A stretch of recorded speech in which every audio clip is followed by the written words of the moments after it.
नमस्कार, मी पंजाब डक. आज आहे 26 एप्रिल 2026. तर शेतकऱ्याला एक अंदाज देणार आहे. मी माझ्या शेतामध्ये या ठिकाणाहून आता नेमका एप्रिल महिना आहे ना, आता नेमका आता पाऊस अवकाळी खूप पडला, काही भागात झाला आणि काही राहिला. तर आता शेतकऱ्याचा प्रश्न की हे आता उष्णतेची लाट कधीपर्यंत राहणार आहे. तर राज्यातल्या सर्व शेतकऱ्याला सांगू इच्छितो की राज्यामध्ये आता उद्या 27 एप्रिलपासून राज्यात चांगली तीव्र उष्णतेची लाट येणार आहे. काही ठिकाणी 40 अंश, 41 अंश, 42, 43, 45, काही ठिकाणी 47 आणि एखाद्या जिल्ह्यात मात्र 48 अंशापर्यंत राज्यात उन्हाचा पारा जाणार आहे. म्हणून हा अंदाज सर्व शेतकऱ्यांनी लक्षात घ्यायचा. म्हणून राज्यातले सर्व शेतकऱ्याला सांगू इच्छितो की तुम्ही काय करा, आपण आपल्या पाळीव प्राण्याची, लहान मुलाची, वयोवृद्धाची काळजी घ्या. त्यांना उन्हामध्ये फिरू देऊ नका. म्हणून हा अंदाज सर्व शेतकऱ्यांनी लक्षात घ्यायचा. म्हणजे राज्यात सांगायचं झालं तर सध्या तरी आता 10-15 दिवस पावसाचं वातावरण नसणार आहे. म्हणून राज्यातल्या सर्व शेतकऱ्यांनी अंदाज लक्षात घ्यायचा. तीव्र उष्णतेची लाट पूर्व विदर्भ, पश्चिम विदर्भ, दक्षिण महाराष्ट्र, उत्तर महाराष्ट्र, कोकणपट्टी, खानदेश या सगळीकडं चांगली उष्णतेची लाट राहणार आहे. म्हणून हा अंदाज लक्षात घ्यायचा. कोकणपट्टीमध्ये देखील 38, 39, 40 अंशापर्यंत तापमान जाणार आहे. म्हणून कोकणपट्टीतल्या शेतकऱ्यांनी हा अंदाज लक्षात घ्यायचा.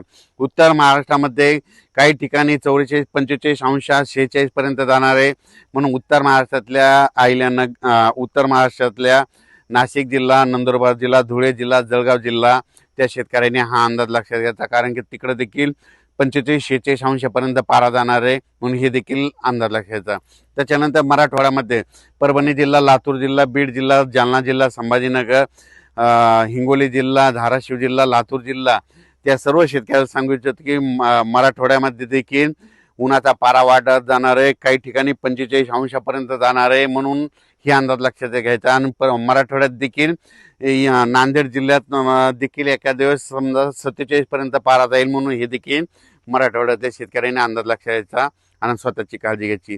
त्याच्यानंतर पूर्व विदर्भ आणि पश्चिम विदर्भ 6-5-11 जिल्ह्यामध्ये वर्धा जिल्हा, नागपूर, भंडारा, गोंदिया, चंद्रपूर, यवतमाळ, त्याच्यानंतर अमरावती, अकोला, बुलढाणा, वाशिम त्या सर्व यवतमाळ जिल्हा त्या सर्व शेतकऱ्याला सांगू इच्छितो की तुमच्या पूर्व आणि पश्चिम विदर्भात देखील चांगला उन्हाचा पारा वाढत जाणार आहे. काही काही ठिकाणी 47 अंशापर्यंत नोंद जाईल आणि एका जिल्ह्यामध्ये 48 अंशापर्यंत पारा जाईल. म्हणून हा अंदाज देखील शेतकऱ्यांनी लक्षात द्यायचा. सगळीकडे मात्र 40 अंश तर 44 अंश सेल्सिअस मात्र सगळीकडे तापमान राहणार आहे.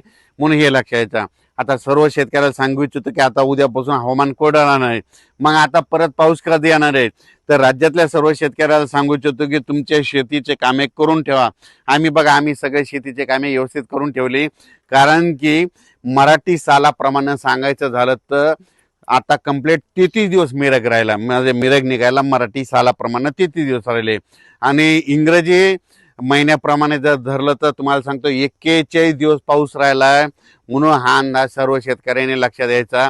म्हणजे इंग्रजी महिन्याप्रमाणे 41 दिवस पाऊस राहिला ते हे एक लक्षात द्यायचं. आणि मराठी आखिदी झाल्याच्या नंतर कंप्लीट 40 दिवसाला मिरग निघतो. म्हणून हे देखील सर्व शेतकऱ्यांनी लक्षात घ्यायचं. आणि राज्यात तुम्हाला सांगू इच्छितो मे मध्ये मग मान्सून दस्तक कधी देणार आहे.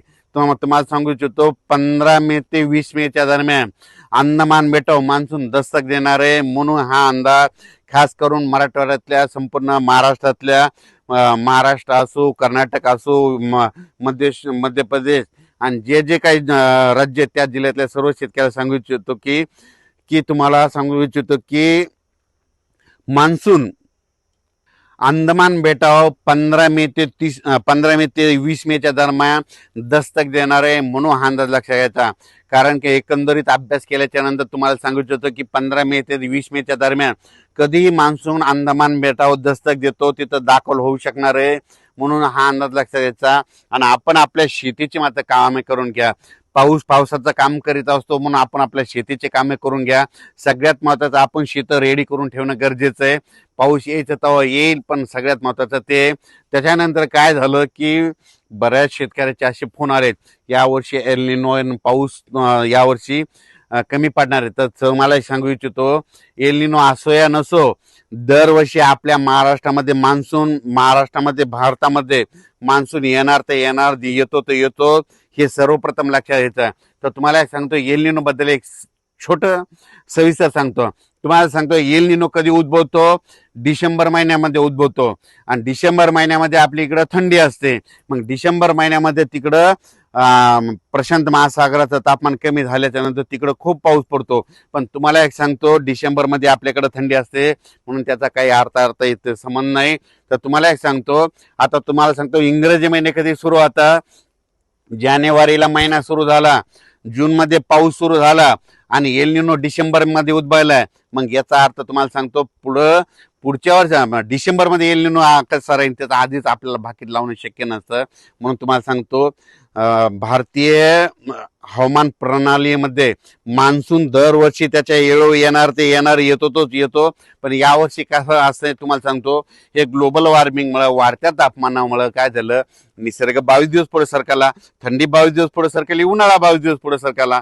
लहान मुलाला जरी विचारलं तर पाऊस कधी येणार, तो म्हणतो 7 जूनला येणार. पण ह्या वाढत्या तापमानामुळे ह्या 5 ते 7 वर्षामध्ये काय झालं, निसर्ग 22 दिवस पुढे सरकला. म्हणून दरवर्षी 7 जूनला पाऊस येतो ना, मग दरवर्षी त्या 7 जून मध्ये 22 मिसळा म्हणजे जूनच्या शेवटच्या आठवड्यात पेरण्या होतील. म्हणून हे सर्व शेतकऱ्यांनी लक्षात घ्यायचं. म्हणून हे अंदाज सर्व शेतकऱ्यांनी लक्षात घ्यायचा. यावर्षी तुम्हाला सांगतो हे सगळ्यात चांगलं आलंय. कशामुळं, यावर्षी म्हणजे खरीपात पाऊस कमी असला की पिकं चांगले येतात. खरीप बी चांगलं येणार आहे आणि रब्बी चांगलं येणार आहे. रब्बी मध्ये कशामुळे चांगलं येणार आहे, कारण की यावर्षी परतीचा पाऊस चांगला पडणार आहे. म्हणून यावर्षी रब्बीचं पीक देखील चांगलं येणार आहे.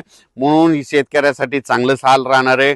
म्हणून तोपर्यंत शेतकऱ्यांनी शेतीची कामे करून घ्यावी. आता उद्या 27 एप्रिल पासून चांगला उन्हाची तीव्रता वाढत जाणार आहे. म्हणून स्वतःची काळजी घ्या, वयोवृद्धांची घ्या आणि विशेष म्हणजे पशुधनाची काळजी घ्या.